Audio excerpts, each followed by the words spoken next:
Good evening, ladies and gentlemen. Welcome back to another episode 33 of Contra-Dictions. We got some hot topics tonight. We're going to talk a little bit more about Kamala Harris. Then we're going to deep dive into all these incidents going around. We're going to talk about some Jacob Blake, Kenosha, Wisconsin, some Trayford Pellerin, Lafayette, Louisiana. We got a whole bunch. And I think we even got one more if we can get to it. So I'm going to get my boys on here, and we're going to get started. Kenny, how you doing tonight, brother? What's up? How's it going, everybody? Glenn. What's going on, peoples? Yes, another day, another manic Monday. Back at it. Hope everybody had a great weekend. Welcome back, guys. Yes, and sir. gals. Yes, sir. Yes, sir. Yes, sir. So let's go ahead and jump right in, boys. So let's talk a little bit of Kamala Harris. I know you guys have some facts that you want to deep dive into real quick before we get really into these political outbursts that are going on with these cops and their aggressiveness. So let's talk about Kamala. What you got for us, Glenn? Well, off by saying that Kamala Harris, and I'm glad we're finally pronouncing her name correctly, Kamala. She has a very rough history as attorney general, as state's attorney, as district attorney. Her paper trail and the evidence doesn't look good. And I just want to be clear that everything that we're going to be speaking about tonight and talking about are facts. These are not opinions. These are not, talking points that we may have heard somewhere else or something like that. These are hard facts that you can look up. Her tenure as district attorney, mainly as district attorney, but also attorney general, where, just a slew of corruption, lies, and ultimately the mass incarceration of Black men. So we're going to really dive into this. There's a few cases. Fred mentioned a few of them in the introduction. But Kamala Harris, what I just want to say in my introducing statement is that it's kind of ironic, in my opinion, that Joe Biden would have chose Kamala Harris as his running mate, especially in the wake of George Floyd, Black Lives Matter, all of the racial injustice. When talks about defunding the police are pretty popular nowadays. You've got somebody that has really been a class architect in what is now known as the modern criminal justice system. So there's going to be a lot that we're going to be talking about. Please feel free to comment, and we'd love to go ahead and discuss it and get into it. Kenny? Yeah, and it's interesting that unfortunately we're going to discuss some topics later on this evening about Jacob Blake and Trayford Pellerin, and I'm hoping I'm pronouncing that right. But those two gentlemen were shot by police, and it's interesting that the discussion we're going to do before that is going to have to do with Kamala Harris, because it just is very interesting to me also that he picked her. And we had talked before about the people that I thought he should have picked. I think Susan Rice would have been a better running mate. And as we look at this is like Glenn had said, this is not just an opinion. We are going to go through some of the cases, and what she's going to try to do is blame, I think, her office some, but some of this was her personally. But at the end of the day, when you're the district attorney, you are where the buck stops. And then when you're the state's attorney, you're where the buck stops. And when you're the AG, the buck stops there as well. And so there was multiple of these situations that we'll be getting into where these are innocent people, or they have an opportunity to prove their innocence, and this information is pushed back. And at the end of the day, whether we're discussing police shootings or whether we're discussing criminal justice, we are all, and I believe all of America is, if people are innocent, we certainly don't want them in jail or dead. So we need to be able to come together on a discussion where people who are innocent should be able to be proven so. And so those are my opening statements. For sure. All right, bro. So teach me about Kamala. What do I don't know? What do I not know about her being district attorney and attorney general? So what facts do you have for us, Glennon? Teach me, brother. Teach, and preach. Yeah, so, again, Kamala Harris, interesting individual. Have a few things right here, and just was kind of rushing, so I'm trying to get some of all of my thoughts together. Well, while you're looking that up, and I don't know if this is where you want to go directly, but the biggest case that I'd heard about was the Jamal Truelove. He actually posted something not that long ago on Twitter. He's pretty active. He's free now. This is a young man who was facing 50 years in prison. And at the end of the day, you know, we've had a discussion before on the Central Park Five. It is not so much that the belief can be they're guilty or the belief that can be they're innocent, but you have to prove them guilty. And that was not done. That's the reason that they got out, because they were not proven guilty. That's the standard that we have in this country. And so the same thing here, this young man was found guilty based heavily on an eyewitness that was paid $60,000 by her office and then presented the witness as this caring individual that they didn't bring up anything about the money. This lady picked him out, said, oh, he did it. She got her 60 G's. And then when he was trying to appeal, they kept suppressing the appeal system. And then he ended up beating them in court, and she got reprimanded, or her office got reprimanded, and they had to do a $13 million settlement.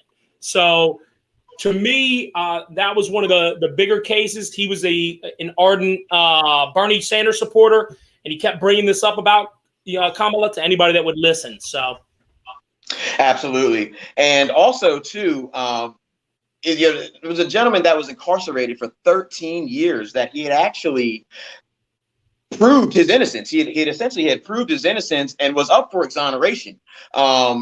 And Kamala Harris again suppressed evidence to finally she was forced right, by the governor to relinquish that information and allow this individual to be released. And if I'm not mistaken, I believe they're still coming to a settlement, coming to terms with the settlement on that case as well too. And on that one as well, they're trying to fight the ability for them to get a settlement at all, which is astonishing because he was proven to be innocent.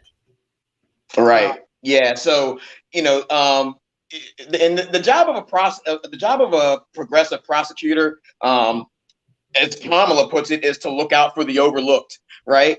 And she actually kind of documents her, I guess, false narrative, if you will, in her latest book, which is called, I think it's called like The Truths We Hold or something like that. Right. Should be called The Lies We Tell, or the hypocrisy we hold near and dear, because again, and I think probably if you look at Joe Biden next to Kamala Harris, the two of them are really running neck and neck in terms of the amount of Black people that they've incarcerated. And I just want to, and I'm keeping things really general right now. We're going to get into some of the details of cases, but I really just want people to understand, and I feel the need, like I'm not telling you to go necessarily vote for Trump or anything like that, but I feel the need that especially the Black community needs to understand that Biden and Harris, the Biden-Harris ticket together over the past 30 years, when you look at Biden's tenure as senator, they have locked up more Black men probably than any other politicians, I would say, in the last 40, 50 years. Well, Biden's been in there for 44. So you're looking at Biden's been in there for 44. Yeah.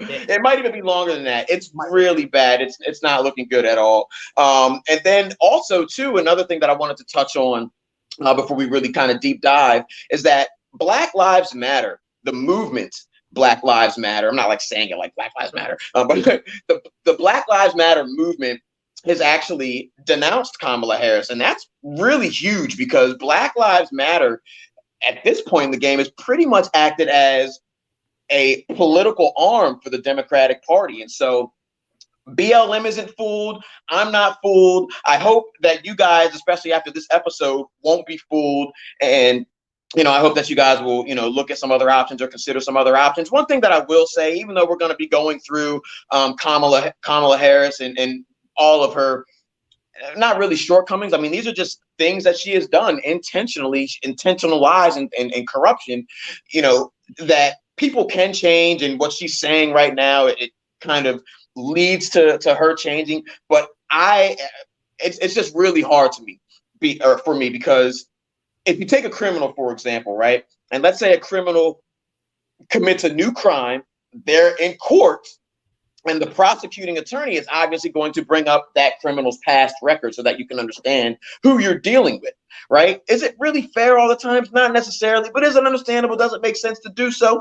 Absolutely. So we're merely just bringing up Kamala's past because it is applicable to her being on the national ticket. And, these are going to be policies and legislation that we're going to have to deal with for the next 4 years with having her on or having her as a vice president, having Joe Biden as a president. And just to be clear, I think that, this is Monday. We're coming off of the week of the Democratic National Convention. Biden has done some good things. Biden gave some great speeches and things like that. But at the end of the day, guys, especially for the Black community, priorities have to be intact here. And if we're talking about police reform, how are we going to hire somebody that's locked up more Black people than? I mean, they're like the poster child for locking up Black people. And here's the thing, right? And I understand there's probably going to be a lot of people that are probably going to get upset with Glenn on this one because he's coming hard at them. But the reality is, and I'm okay with, if you want to vote against somebody, you certainly can. That, we live in America. Vote as you deem. But I think it is important for you to recognize that if you think you're getting somebody that's going to come with your same ideals, if you're for defunding the police, if you're for having less, that would be a huge switch from their history. And so they can say whatever, but that just seems like it would be very different. In one of the cases, just to bring up another one, George Gage in 2015, when he was the state's attorney general, he was sentenced to 70 years for sexual abuse. Well, then the judge, when he appealed his conviction, the judge found that the prosecutors were purposely withholding exculpatory evidence against him, including his accuser's medical records that say she was a repeat liar, a pathological liar from her own mother, And then when he asked for a retrial to get this evidence brought in, she has continually fought it. This man is 79 and still behind bars. Still. And she's holding on to a technicality so that he can't get it because he had a certain period of time that he had to fill out his paperwork and he got it in a week late. You're facing 50 years in jail a week late. Is that what we're trying to do? Like, as a justice system? And the cool thing is, I don't know whether George Gage is white, Black, I don't know what he is. And it doesn't matter to me. What matters to me is that we have to, if people have the opportunity to be able to be free and we're trying to hold them on a technicality, let the trial be had, let the facts be had, and you should not be withholding evidence. Like, that is just so grimy to me. And and she did that time and time again. She did. You guys are blowing my mind right now. I'm hearing a whole lot of this conspiracy to withhold evidence, and this was allowed. Well, it's kind of crazy. Actually, it was. The judge actually got on her, so it's not like the judge realized it, but then their office is the one that controls charges. So he can say not guilty, or he can say guilty, but he can't make them open a retrial of charges. And so they control that, and that's what she did. And she did it to Kevin Cooper, who was actually in jail before she became the DA. But once she became the DA, this guy he was given the death penalty for killing his daughter and her friend. And he continues to say his innocence. And then he had new DNA testing came out. She wouldn't even let him get tested.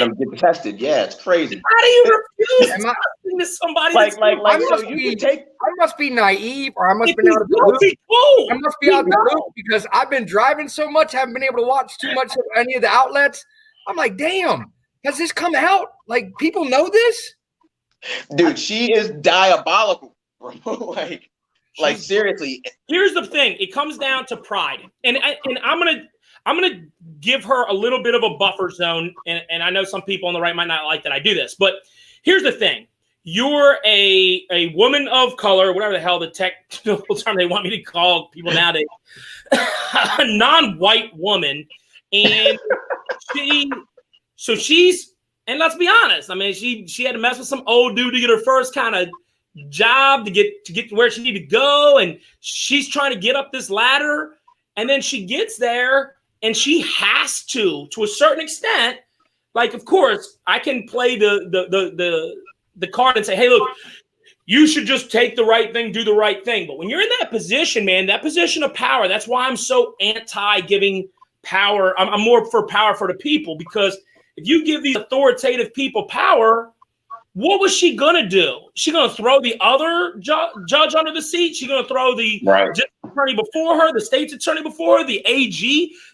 She's got to get voted in to step. Right. So, you know, she's got to kind of massage the shoulders that just got her where she got going. So I think it's wrong, and I think it shows a lack of big, strong integrity, but look where it got her now. So how can I can argue that it's a lack of integrity and that it's wrong and that she shouldn't be elected because of this, but I can't really go back and go, well, would you have had her do it differently? She's on the vice president. I mean, she's been rewarded. She's been rewarded essentially for her corruption, for her lies, and for her injustice and taking advantage of the criminal justice system. One of her biggest scandals to date as well, and I do call it a scandal because and on the surface it sounds good, she wanted to take down the sex trafficking industry in California, in and around LA, Orange County. We all know, and most major cities and metropolitan areas, sex trafficking is a big deal, right? And the violent offenders too. Sure, absolutely. And the violent offenders also. But with sex trafficking, and what essentially ended up happening was she really wanted to take down Backpage. Backpage.com. I don't know if anybody remembers it. Backpage.com was like a Craigslist almost kind of. Craigslist for whores. Yeah, but for whore. But it didn't start out that way. It didn't start out. I don't even know. I don't know. To be that. It was, I mean, like, you used to be able to go on Backpage and find places to live and find jobs and stuff, just like Craigslist. Oh, okay. Yeah. Okay. They had different sections, but Backpage actually turned into, I don't want to say a whore site. There wasn't like pictures on there, but you could go on there and there would be women that are soliciting, you know, services, and you know, you could go on there. Whores are free. Yeah, for prostituting, right? So she wanted to take down the sex trafficking ring, right? And if you wanted to go on the streets and take down actual prostitutes that are working corners and things like that, that's fine. But legally, Backpage legally can operate just like a brothel in a sense. It's legal. Do I agree with it? No, right? And there's some gray area here, but I thought you can't have sex. If you have sex with them for money, then I thought that's illegal. If you have sex for money, that's illegal. The difference is proving that. And so really what ended up happening, I mean, you figure, okay, let's say I'm a female. They could say they're coming over to cuddle. There you go. And they obviously weren't gonna, you know, it's like if you're doing a drug deal, you're not gonna say, hey, bring me a pound of marijuana. You're gonna look, hey, let me get the LeBron James. You know what I'm saying? Like, you know, you're gonna kind of talk in code, right? So these things can be proven, but it's difficult. My main point here is that what she really ended up doing was locking up women for having consensual sex, right? And then forcing these sex traffickers, or if you want to call them sex professionals, to go back to the street corner where we all know it's inherently more dangerous and things like that. Huge fail there. Huge fail. And Backpage, it was shut down for a minute. I think it's like back up and running right now. But her office also lost a lot of money in that Backpage scandal. So she's done some good things. And, you know, when we talk about, you know, her taking on banks and things like that. And I think that's really what she's going to kind of try to stick to during her run. And actually, let me throw this in there too. But and I know you got a lot more to go here, but I just wanted to say that on the Republican side, it actually, a lot of what she did is the same stuff that they wanted done, which was the same problem with what Biden did with the 3-strike law. He believed it was going to work. She implemented it to a certain extent, right? She was the one that was holding the 3 strikes accountable, which was the one that actually caused so many problems. I don't know if you were going to touch on this or not, but they actually over flooded the California system so bad. And then there's more people in the state of California incarcerated on the 3-strike rule than any other state in the country. Just no doubt. But they also got so full, they had to start releasing people. And the method that they used to release people was kind of shady. It seemed like people that were connected. It wasn't like somebody who was on a 3-strike for drugs. It would be like somebody that had 2 abuse charges they would let that person go before they would let the 3-strike person that had 3 weed charges. Like, it just didn't make sense. Hey, just so you know, Backpage is officially shut down still. Okay, it's still shut down. Okay. Brett will let us know. So that's a fail. So then that's a fail. In my opinion, if you ask me, now you're forcing sex traffickers to go back to the streets. Yeah. Yeah. You know? Prostitutes ain't getting a new job because you caught them on Backpage. They're not going to have a new leaf or change their outlook on life. You know, they're not going to stop giving it up. Not based on that. People can change, but they're not going to change and based on getting caught on Backpage. Right. No, not at all. And it's funny too, Fred, that you brought it up. You know, and I'm glad that you mentioned it, which is the main reason why we're doing this episode, is because, you know, you, even me, up until recently, like most Americans, are, I don't want to, you use the word naive, but maybe are kind of left in the dark, if you will. I don't want to say ignorant, but that's really kind of the definition of it. Maybe you heard something over the past week and I was out of the loop or something, but apparently this is known. This is old news. It's old news. Right. Well, and I don't know if this is the time to put this in there, but you know, the other one of the other cases that I had looked up before was Rafael Madrigal. That's a crazy one. Spanish person. This dude was convicted 25 to life for a drive-by. They knew somebody that was his client. He was at their house 25 miles away. They would not let the person testify. They kept this dude in jail, and then when he finally got his retrial, they did allow him to get put in. Then I'm trying to think of how long he was in there. I don't remember how long. I think it was like, might have been like 7 years. 7 years. 7 years. 7 years. They finally vacated the thing, let him redo it, and then he tried to go after them. He tried to go after them for $230,000 for 7 years in jail. That sounds reasonable to me. Like, pennies. Hey, yeah, pay it. Shut up and pay it. You got the guy. I want $1 million a year, personally. Yeah, me too. At least $1 million a year. At least. I mean, 7 years in the feds, and you try to. And they're fighting that, and they're fighting it. Yeah, they're like fighting it. They're like appealing it. And then they tried to appeal it, and this is what bothers me the most. The reason that they gave was because they said that he didn't give sufficient enough evidence that he was innocent. That's not how it works. That's not how it works. Well, you have to prove I'm guilty. If you can't prove I'm guilty, then I'm innocent. So if you got me in jail for something you didn't prove to me, you lied to somebody, you withheld evidence, and then it got found out, they righted the wrong, I get put out, but I was in there for 7 years with evidence you hid, you should be in jail. So the fact you're not in jail, you should just be like, okay, if somebody has to pay something, at least I'm not going to jail for being that's crook. That's crooked. That's crooked. And anybody else that would have done this stuff would be what if locked I up. withheld shit to get you to go to jail? Right. You can't get away with this stuff in any other line of work. And it's alive.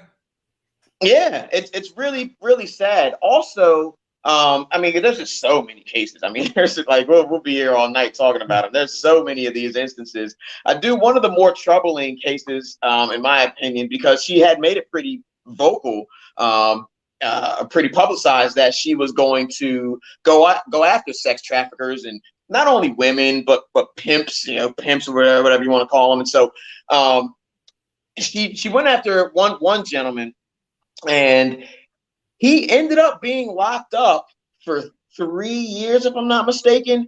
But Kamala and her office knew that he was innocent. And they paraded him around all in front of the cameras, like, and they called him a pimp and referred to him as a pimp. And, he had sufficient information to exonerate himself. Once again, Kamala Harris and her office withheld that information, allowed an innocent man to sit in prison for 3 years. Right. And this was right around election time because she was vocal about, taking down sex traffickers and things like that. And it was a popular talking point at the time. And so they paraded this guy around all during the election, paraded him around in handcuffs and in jumpsuit, and completely slandered, libeled this guy's character, knowing that he was innocent, just for her political gain. And so, again, kind of tying back into what Kenny was saying earlier, all of her political career, she has been rewarded for for lying. She has been rewarded for corruption. She has been rewarded for injustice, for police injustice. But now she wants to talk about police reform. Now she wants to talk about living in an America where Black men don't have to worry about being disproportionately locked up. It's a crock of shit. And look, guys, and I want to get a little personal because I'll be honest with you. I am for a Black woman being on the national ticket. And I think it's a great thing. I think it's great for not only America, but for the African American community. And I think it does. It symbolically, it says unity, right? It says equality. It says equity.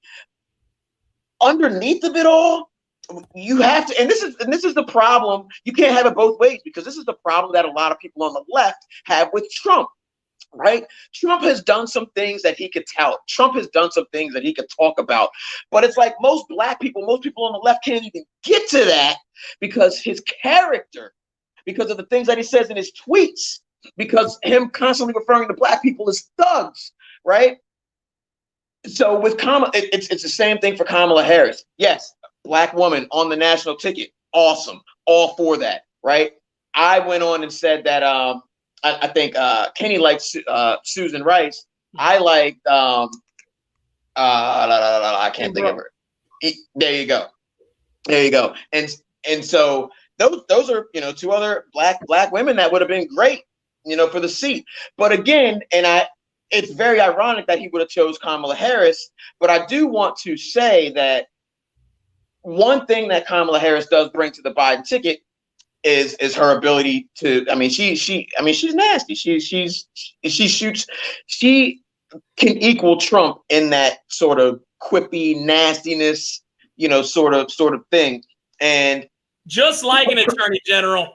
Just like an attorney general. So there should be no surprise there. But Trump is also, we've talked about it on the show before, Trump's a popularist, right? Trump, he wants to be popular. He doesn't care how things get done or who hates him in the process. At the end of it, if he can say, yeah, I did that because of me, or he can take credit for something, he wants that. And so I believe that Biden, because out of all of the names, Kamala Harris has the most notable name. I mean, she's the most popular person that was, up to be vice president, or that was eligible to be vice president.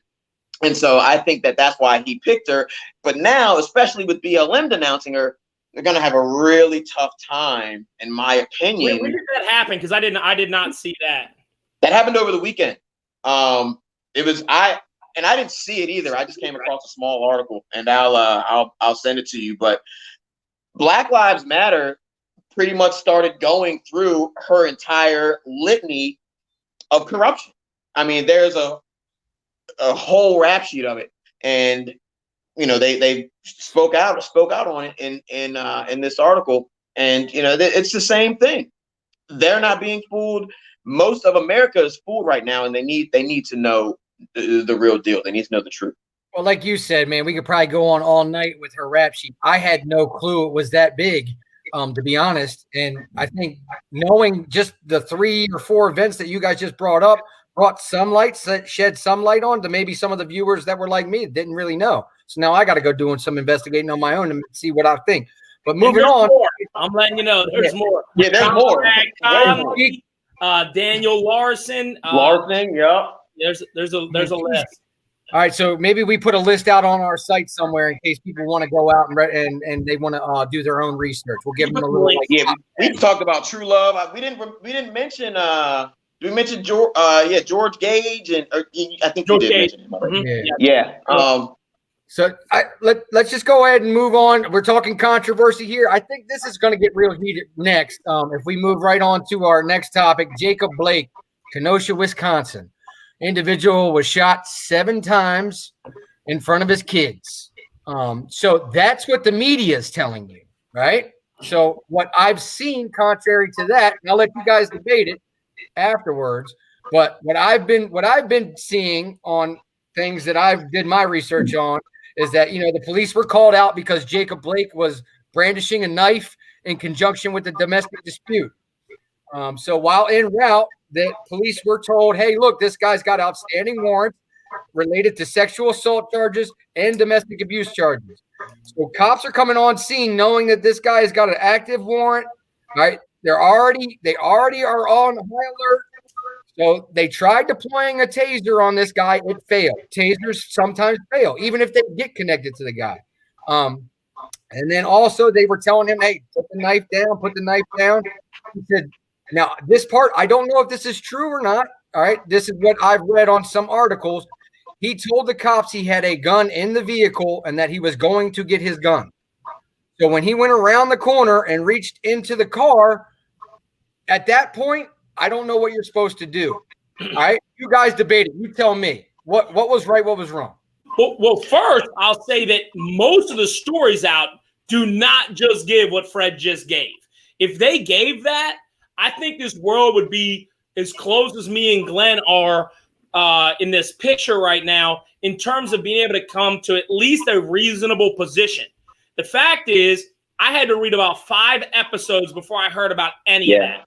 Every CNN, Fox News, MSNBC, BBC article that I read said this. It said, white cop shoots black man from behind as walking to his car.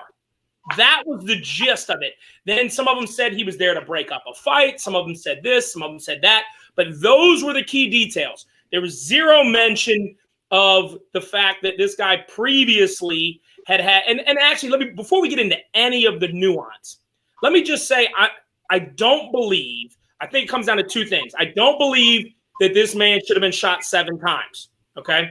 I don't know what their training policy is there, but if it was me, I would have shot him if I knew what was in the record, which is that the last time this gentleman had gotten charged and he had 2 open warrants, or he had a warrant on 3 charges, and those cases, one of them was where he had been in a bar fight. He pulled out a gun. When he got arrested, they found him with the holster on and they couldn't find the gun. Well, you know where they found it? Underneath the seat in his car. So if I knew that and I'm pulling up, I'm not letting him get to his car. Now, I'm probably not letting him get as close as he got. But those, I think I can think that he should have been shot, but not shot 7 times. But I can't just say that this guy just got shot. There was other black people there. He didn't turn around and shoot those people. Like, this guy could have, and it sucks it's in front of his kids. But then I also ask, and I'll let you go, and I'm being long-winded right now, but there's 3. What was he doing? What was he going to do? He wasn't just going to get in and drive slowly away as these cops are yelling at him. So then he was going to flee from the police. Like, what was he going to do? Yeah, it's a tough call, and that's a really good question. What was he going to do? What is a man with 3 kids in his vehicle, armed? Also, what was he going to do in that situation? I mean, for one, the kids, at least for me personally, that would make me think a little bit differently. I'm trying to de-escalate everything because there's kids involved. Period. I don't want any problems. I don't want any static. Okay, you got to lock me up. Okay, just let me call my wife saying come get the kids or whatever, right? And that obviously wasn't the case. And again, just like Kenny said, it sucks that this happened in front of his kids. I don't believe that he should have been shot 7 times. But again, kind of like the Rayshard Brooks case, it's actually, I have told people, I think this is a lot like the Rayshard Brooks case. Yeah, it's very similar. Mm-hmm. It's very similar. And I think the one argument in the Rayshard Brooks case was, okay, if the police would have shot him in the back while he was simply running, I don't think anybody has an issue charging the cop with murder. But when Rayshard Brooks then turned around to shoot the police officer with the taser, at that point, he's got to then protect himself. And so where the situation equals out, if you're trying to do a comparison with Rayshard Brooks and with Jacob Blake, is that so Rayshard Brooks had he took the taser from the cop, but the cops knew that Jacob Blake was potentially armed. They also knew that he had a warrant for his arrest. So cops are going to be at a much higher alert, with that information on hand and on deck. But this is a tough situation. I'm waiting for a few more developments to come out on it before I really give like a hard opinion. We just don't know enough right now. But right now on the surface, the cops weren't justified in shooting him 7 times, but they were justified in shooting him. What are your thoughts on that, Fred? Just to kind of get a different perspective. I was just thinking, man, like I don't think anyone deserves to get shot 7 times, but when you're in this situation, you don't know how it's going to end, and you can't second guess it after the fact. It's too easy to ridicule these guys after it happens. Right. We weren't there, so my adrenaline wasn't pumping. They might have double tapped on accident. We don't know. You know what I mean? And what if he was still moving around? Maybe they missed. I mean, I know it sucked. You shouldn't fire into a call with kids, but I mean, right.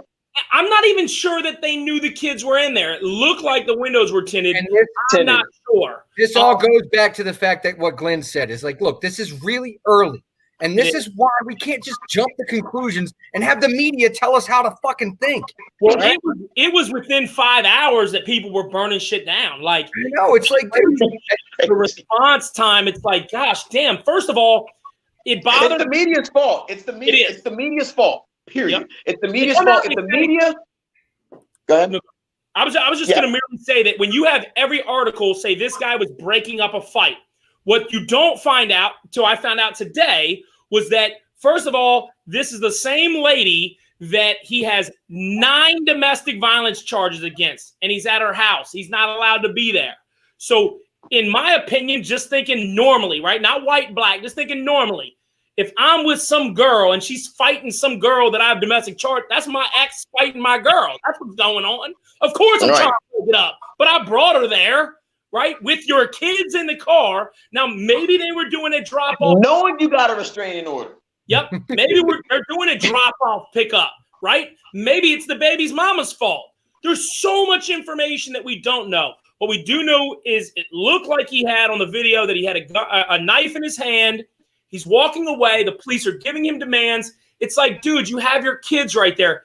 Just listen. Now, he knew, again, like the Rashad Brooks, he knew that he had a warrant. Yeah. So he knows he's going to jail if he stops. And he had 2 missed bail hearings. So he knew a felony and a misdemeanor. So which goes misdemeanor for those that don't know. Once you miss one, it's a misdemeanor. And they'll put another one on the docket. If you miss that one, then it becomes a felony. So he misses them. And he knows he's going to jail. So I believe that he was either going to shoot. Now, maybe he wasn't. But if you watch the video again, before the shot, it looks like he leans down on the seat. It does. I'll watch it. And I hate to say it, man, but it does. After we watched the other one a couple times, Ahmaud Arbery, I had some changed opinions. So we need some more data out there. But this is the one that we're hanging on the hill. Like, this just seems like, gosh damn, like, where's the video of an innocent kid dribbling home his basketball and the police walks behind him 3 times and shoots him dead? You know why we don't see that? Because that's not actually what happens. But that's what they tell you in the media. And then it stokes this racial division. And this is going to be the only thing I'm going to say that's not factually based. This is Kenny's opinion. But as the polls get closer, they are looking for victims that they can put into this narrative. So, and there's 360 million people in this country, and there's a whole lot of people get pulled over. There's a lot of things that happen. So they are filtering through these things as fast as they can so they can stoke some more racial division. What do you think, Glenn? So remember when we were kids? Remember when we were kids and something would break? The media would come in and say, breaking news. This is going on right now. We'll be back with more details as soon as they come in. Now, it's just black guy gets shot by white cop in the back 7 times. Like, dude, come on. It's like, oh, this fits the narrative. Put it out there. It's crazy. And it's really sad, too. It's all about having the first click, man. It is. Yep. Clickbait. It's all about clickbait nowadays. And it's really sad, too, that this would happen literally a week after the 5-year-old Cannon, white kid Cannon was shot, about 10 days after that. And we saw the kind of media coverage that got. Right. You know, not zero, but I mean, it wasn't a cover story. It was a cover story for like a day on. Here's the funny thing about that one, right? And we went over this some, but the guy did end up getting arrested, and he's going to get charged, and hopefully it'll come out. But what did you expect to happen in 8 hours after this dude got shot? Like, there's no details. Right. We have not seen the cop cam, which I want to see. I want to see the officer's cam. I did see 3 different people's cameras. And each time I kept watching and I'm like, man, what? I didn't know initially when I first watched the video, I did not know about the charge that he had before where they found the gun underneath the seat. But once I heard that, then I went back and watched it again. And then I'm like, dude, it looks like he's reaching down. It does not look, he doesn't, you know how when you get into a car, you pull it kind of wide and then you go to sit, right? You almost lean back a little bit. He opens it up and leans forward. Nobody gets in their car like that. Like, unless you're 7 feet tall, you just don't get in your car like that. Like, yeah, you get in your car like that if you're trying to grab something. Right. And so I don't know if he was going to scare them off with the gun thing, because I would assume he doesn't want to have a shootout. But I had people messaging me and saying, well, what did you think he was going to do? Have a shootout with the police? It's like, dude, I wouldn't have thought he would have walked away from a police officer with guns drawn and then get hit in your back with a taser, keep walking to and bring the gun to where your kids are at. Like, I wouldn't have done that either. So I don't know what his move would have been. I haven't heard one move where it was like, but I literally had a good friend of mine on Facebook that I think is a great person. And she literally put this guy was going to drive his kids home from a party. What? Like that is an eloquent way of saying what happened in that story. I was just reading because we've got some comments. I was just reading a few of them, but I do want to just touch on, because it's the truth. The main reason why we have riots essentially over this right now is because of the media's portrayal of it. You know what I mean? When you see that headline, I mean it's a triggering headline. It's an infuriating headline. And it was almost like, once again, black man shot by white cop. And it's like your blood starts to boil. But then when it wasn't a race thing. First of all, it wasn't a race thing, and you can take any. Now I'm starting to realize you can really kind of take anything today, and I can show you the quote. I won't put out who it was. Hopefully they're watching, but they put "it's always race." No. I'm gonna be honest with you, and I think if this was a certain time period in our country, I would say that. But as a black man, obviously, black family, mother, father, good people, been able to do fairly decent in life, at this point in time. I don't think me being black has necessarily held me back, or maybe it has, but my mindset isn't there, so I don't even think like that. If my blackness has held me back from something in American society, I'm just going to pick myself up and keep going. A great quote is this: if you see evil, you're going to live in evil. All right? There you go. So if that's all you see all day long, then that's what your life's going to be. And the government needs to do something. The media needs to be held accountable in their portrayal of incidents, because the riots and buildings being burned down could have been avoided. I mean, is CNN, is Fox News going to now pay for these buildings? Like when stuff like that happens, you should be able to sue Fox. You should be able to sue CNN. Right? They need to be held accountable. The problems with Twitter is you need no evidence. Build the cities. All these things is you need no evidence. All you need to know is that this guy got shot. Please. And it's funny because the other case that I was going to get into is the Trayford Pellerin case, which the 5 cops that were surrounding him were black. So I don't know who shot and who didn't shoot. But it makes me think that maybe a black guy was the one that shot him just because, or at least one of the rounds, because that story seemed to me. Now, this was a guy, and actually, before we get to that, I just want to read Nikki Nason put, they tased him and could not get him under control. Witnesses stated that he then got up with a knife in his hand, which I did see on the video, and threatened to get a gun out of his car. Cops pleaded for him to put the knife down and put his hands behind his back. He failed to do so, which we all know that he did that because he knew he had a warrant out, didn't want to go to jail. Failed to do so. If someone warns me they're ready to shoot me, I'm going to make sure I shoot you first. Yeah, I mean, it's a sad truth. And I had somebody tell me, well, why didn't they tackle him? And I'm like, well, what if you tried to hold him down and he choked to death? Then you're right back at George Floyd's incident. Then you're right back at George Floyd. He still had a knife in his hand, and if you go run up and try and tackle him, he could just stab you right in the side. Yeah, and you could see on the video he's walking. He's got it like this, like close to hiding it. And I can't. It looks like a knife. I could be wrong, but it had like a little hook on it. I mean, it looked pretty nasty, actually. But I could. It looked kind of big. It looked like a it wasn't like a little pocket knife or something. No, it looked like it was. It looked like a damn Rambo. So this next case that Kenny brought up, I didn't really hear much about this one. So again, I've been traveling the roads a lot lately. I'll give you the news story was real simple. White cops shoot black guy in back as he walks away. So then I'll give you the more detailed nuance. But this one, that headline sounds familiar. Yeah, right. This one actually been happening a lot lately, huh? Until I get more information, this one actually bothered me more, and I'm going to tell you why. Well, first of all, the guy died. The one that we talked about first, Jacob Blake, is not dead at this point. He's not dead. Stable condition. He's not even in critical anymore, which is good.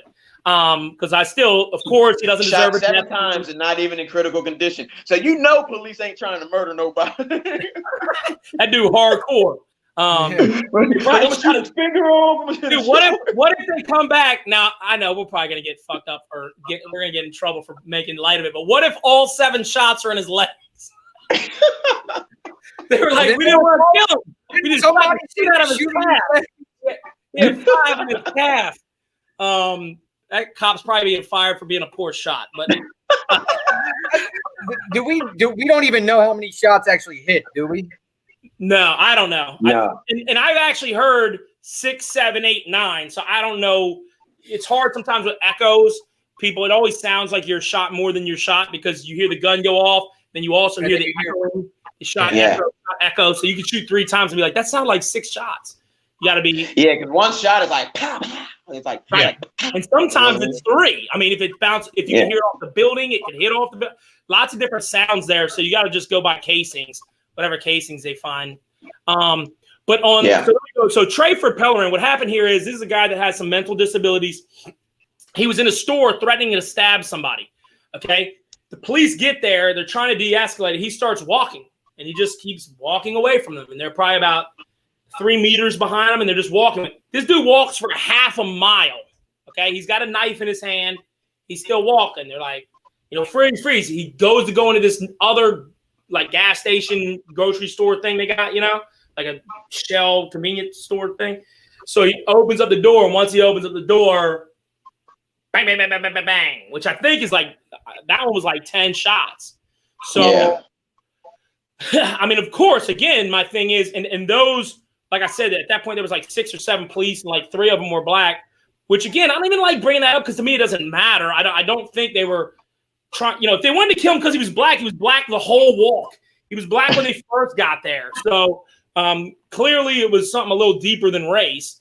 And I don't think they feared because he was black. I think they feared because he had a knife and because he was threatening the last person. So, but I don't know why in the taser in that situation didn't work either.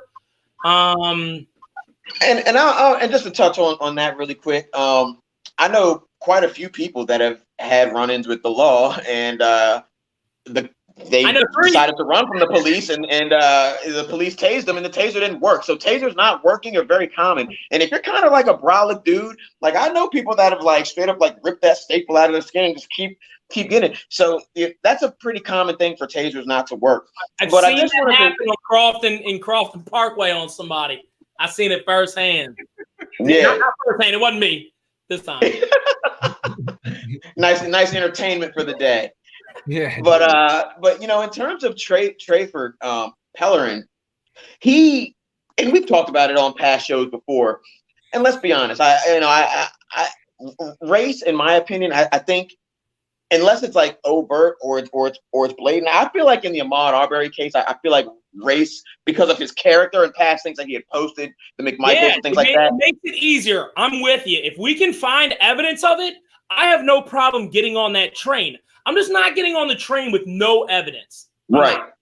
But with that being said, I will say, it's a fact that black people are policed in a more violent manner in general, right? And I think people, especially police, maybe white police, are probably scared of black people to a certain extent. I think black police too. I mean, if we're being honest, I really think white people and black people that are police officers are both equally scared. I mean, at the end of the day, we all know that yes, we're generalizing, but if we just took a black guy versus a white guy, most of the time, the running joke, right? Comedians will say it, right? The black guy's gonna whoop his ass, right? He's white. Right. So you heard Eddie, I'm gonna whoop the mullie's ass. Yeah, I mean, right. And there's another comedian that was like, because I mean, what was Kevin Hart? Man, you can't fight. You're white. I mean, those aren't jokes because, of course, they're not always true. I know somebody that great. That's great. That's not what we're talking about. So if we kind of already know that the athleticism favors the black culture, right, and the fighting ability favors the black culture, then of course they're going to be more concerned, and especially if you're in a city that's inherently dangerous, like a Baltimore or New Orleans or so. It's just certain areas. That's not far from New Orleans. I mean, it's Yeah, I mean, I'm just saying when you're in these certain areas that are high crime and you're a police officer, you may be more, and it's going to matter what they look like too. I mean, it just is. We all have inherent feelings of how stuff goes down, right? If it's a guy that's in a sweater vest, I'm a lot less worried about him, right? I mean, it's just the way that it is. And I believe, and this is where I differ than a lot of Republicans, is that I've called out that there is some systematic racism that needs to be addressed and can be through eliminating a lot of those little crimes that we've talked about. I've talked about it till I'm blue in the face. And there's a lot of Republicans that don't think that. They think if we get the little crimes, then we'll get the big crimes. And I think, I don't know what their definition of little crimes and my definition of little crimes are, but there's a bunch of stuff that can be done. There's a bunch of nonviolent stuff that can be done. I think petty traffic violations, I would say, is up there. I mean, there's some states where marijuana is still illegal. I think that, and then it's still illegal federally as well too. I think that our country needs to get on the ball and get some sort of synchronicity or unity with that. Federally banned. I mean, we should eliminate 3 strike laws starting at the federal level. That way, it can trickle down. We can't just, and I appreciate what Trump did with the first step, but literally that is just the first step. There's other things. It's still actually in the laws. They didn't even take that part out because they need Congress to do that. You can't do an executive order. The executive order just explains how you treat the law. So we can change the treatment of it, but that can be changed back immediately. So Congress should be on that. Like, there's no reason to not be on that. That is stuff that we can all fix to limit these things. Now, is it going to stop the fact that somebody who's not listening to the police with a knife is going to get shot? No, but neither of these guys were unarmed. But both articles said unarmed. That's not what unarmed means. A knife, you're armed. Right. Or even if you're like, if you have a knife or a gun in your vehicle, but you're standing outside of your vehicle, you're still technically considered armed. And especially if you're walking toward that vehicle. So, it's just. I want to be clear. I have a serious problem with the training on this. I have a serious problem if this guy was trained to shoot twice and he shot 7 times, then fire him. We can have open discussions about that. Let's get some more information. At this point, I'm not even getting into, a final conclusion. I just want all the data out there. And I don't think it's racist to try to describe the fact that this guy has had like 15 charges and 10 of them are domestic violence charges. He's got weapons charges. So, it pretty much says it speaks to violence.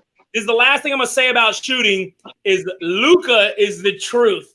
That shot he hit the other night was a dagger. That dude can ball. And I have Luka Doncic is a beast. Good. And I'm gonna tell you, I honestly, he was talking about not even playing in Game 4. Yeah, his ankle was messed up, and the other dude sat out. He was playing by himself. They were down 21. Dude took the game over. Now, also the game before, people may know this or may not know this. Somebody called him a sorry ass white boy or something like that. Something. Yeah. White boy. Right. What was it? Bitch ass white boy. Bitch ass white boy. I have this much problem with that.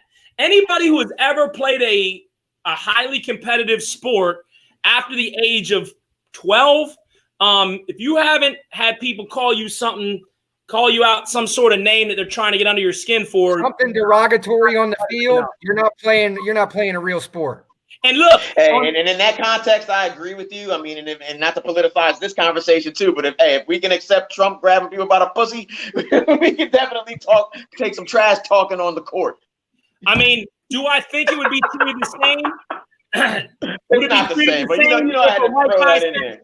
The same exact thing to a black person? No, of course not. Of course not.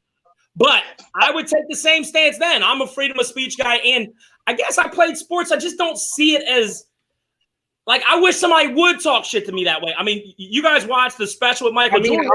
People knew better than to talk trash to Jordan like that. He'll make you pay. Obviously, it had an ill effect. Luka came out and said, "Here's your bitch ass right here, buddy." Yeah, I got your bitch ass, white boy. Step back, dagger, burn. Did y'all know he's only the second person to ever score 40 points and hit a game winner in a postseason game while behind? You know who the other person was? MJ. Because I don't wait for you to say it. MJ. MJ holds scoring records and barely even shot any 3-pointers. Like all the guys that are up there now with high scores. Shot 95% 2-pointers for his career. Yeah. You know how much of a beast you got to be up there with a Steph Curry shooting twos, dunking. You know what I mean? It's crazy. And we kind of got on this is a good topic to be on with the sports and everything. We're free rolling. I did just want to bring back up really quick Zachary Rorick's comment, just based on what we were talking about in terms of Pellerin. So he said police should stay out of high crime areas to cut down on interactions that could lead to bad outcomes. That I wanted to talk about it because that's kind of a controversial statement. It's funny to say that, but I do want to put out one. This is just a factoid that people may or may not know, so I'll put it out there. 82% of people do not want police lessened. Only 18% of people. Sorry, I think this might have been in a specific city, like New York. I think it was. Yeah, it was in New York. I think I saw that same one. 18% of people said they wanted to lower the amount of police. Whatever it was, 60% said keep it the same, and 20% said they want more. So, you better be careful when you do that. Well, and just to kind of, I mean, I've been in some bad neighborhoods. I mean, I have family members and things that don't live in like the best of areas, and a lot of those areas have kind of done what Zach is talking about. I mean, you don't really see a lot of police. You might see like neighborhood security or something like that, but a lot of those areas are really policed, if you will, by like the elders and like the people that are respected within that community. Interesting to say, what is high crime? Yeah, and that's another thing too. High murders? Is high crime high theft? Is high probably crime, like petty crime, I would say, because I mean, unless you're talking about a Chicago or something like that. High crime like murders and rapes. That's what I think of as high crimes. Right. And, for me, it's funny too. You probably want the police. If it's burglaries and stuff, get yourself a system, have a community. But again, better watch out because community watch is always going to be connected to the Ahmaud Arbery, Trayvon Martin. And so you better be careful because those things are going to happen. Yep, those things are definitely going to happen. I mean, and that's essentially what you had with Ahmaud Arbery. Glad you brought up that distinction. You know, these guys felt like they were essentially deputized by the police to police their own neighborhood. And now we have a situation. But you know, that I think that's an interesting thought. But you know, now we can go back to sports. I just thought that comment was interesting because I do know that certain places, in particular in New York, certain boroughs have tested. I think they call it like risk management or something like that. They've tested like risk management system where the city has actually paid citizens to essentially police their own neighborhoods or their own ghettos, their own areas, if you will. And it has worked. It has worked to an extent. New York is not by any means like a Chicago, right? Chicago, where I mean, people are just getting killed left and right. You have a higher chance of dying in Chicago than living, and you also have police that are so petrified that they don't even want to be in Chicago. They don't want to be in Southside. Like they don't want to go over there. Yeah, Chicago is horrific right now, and we didn't get a chance to touch on it today, but I thought it was kind of interesting that the Proud Boys and it's so funny, they call it left-wing groups, right-wing extremists. I always find that funny. How come it's a right-wing extremist, but it's just a left-wing group? Like they do it. They call left-wing. They call progressive extremists. You don't hear it as much, but they do. You couldn't even say left-wing extremists because it doesn't roll off the mouth. It doesn't roll off the tongue right. Left-wing extremist. They say progressive. They call them a progressive. It doesn't even roll off your lips, right? You're like, hold on, I've never. Hold on, progressive. Man. But I thought that was interesting. And actually, what they don't want to show people that I saw a lot of was there's a lot of black people on the freedom fighter. That's what a Republican calls the right wing, a freedom fighter side, as opposed to the Antifa side. And then it was funny because I heard this guy in the news say there was good people on both sides, which was funny to me. This was a guy on a liberal. So it was just funny because I was like, that's what Trump was talking about, but whatever. We'll hit that on Wednesday with our RNC stuff. We got to go ahead and get our charts with the greatest, bestest, the world's greatest, the largest, the loudest, all the ists. The Republican one is text 8. It's text 8 something, or it's like 80220. It's like it starts with an 8 or something. Oh, is it? I've never even heard anybody that text anything to. So I don't know if that's gonna work. But if you do greatest, biggest, largest, make up a couple words that don't really mean anything. The biggest, those will all be said. But Luka's an assassin. I just wanted to put that out there. I think that guy. Man, they're actually saying that Luka Doncic. That's why I don't mind people talking trash. And I think the guy did come out and apologize. And no, he apologized to him the next game before the game started. Bullshit. That's a pussy move. You heard it here first. Don't ever apologize for talking trash. Man, please. If they wouldn't have been saying that on big-ass cameras, he would have never. If they didn't contact his coach to it, like, cut, man. I'm sure Luka came over to him and was like, dude, it's all good. I don't care. I don't care. Luka probably went up to him like, yeah, I'm going to show you who's a bitch. I mean, it's all like, I tell you, man, one of my favorite players used to be John Randall, dude. I mean, Lawrence Taylor, dude. I'm going to rip off your head, your mama's head. I don't give a f. I mean, you can't even play. The boys was talking big smack. Yeah, I mean, I just feel like it. And to have Kenny Smith, who I think is softer than duck butter, come on talking about, oh, I'm just glad he apologized, and we really got to get this out of the game. Bro, what? You got to get trash talking out of sports? Oh, dude, waddle your ass back to your liberal cabinet. That's absolutely ridiculous. It's like trying to take celebrating out of the end zone. Right? I mean, it doesn't even make any sense. Exactly. These people are crazy. People want to see that, dude, right? How could you ever say that? Like, it doesn't make any sense. Oh, you're soft. You're grossly soft. Stephen A. Smith actually came out and said, right when Luka first came into the league, he said that he thinks Luka could potentially be the next white Michael Jordan. What do you think about that? I'll tell you this, with Luka, I didn't see it. Luka plays basketball. I didn't see it in the beginning. Well, first of all, he won the European MVP when he was 19. The European League MVP at 19. You got to get beat to do that. But the thing is that I saw his athleticism and was like, he's going to go against athletes here. He's got slick moves, but that ain't going to work against the world's greatest athletes. Wrong. Like, he doesn't move quickly, but he gets wherever he wants with the ball. He sees.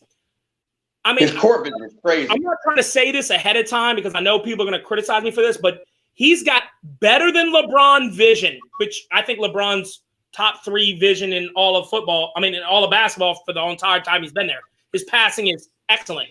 But Luka, this dude had 38 points and 17 assists. I never heard of that before. He's also one of 2 people to ever have 40 points in a playoff game and get a triple-double. Robinson, Charles Barkley are the other 2. Crazy. He's a rookie. What? This kid is incredible. He can get it.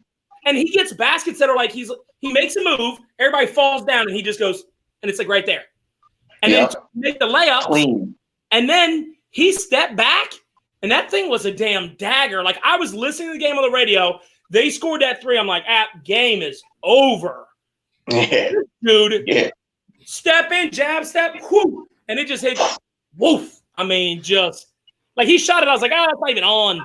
He was fading away from behind the arc at least 4 steps. And I mean, it's a bad boy. When you can get anywhere on the inside of the key and anywhere on the outside of the key. I mean, that dude airballed 3 threes earlier in the game. Still shot 40, scored 45 points, 44 points, something like that, 43 points. 44 points, yeah. 44 points. I think he had 17 boards, 12 assists. I mean, what in the hell? He had nobody on his team. He's got 17 assists, 12 boards. What was it? He's got Seth Curry. 17 assists, 12 boards. That's crazy. That's crazy. The dude is like, I don't even know who the next best player on his team is. It's Porzingis, but he wasn't even in. No, he wasn't playing.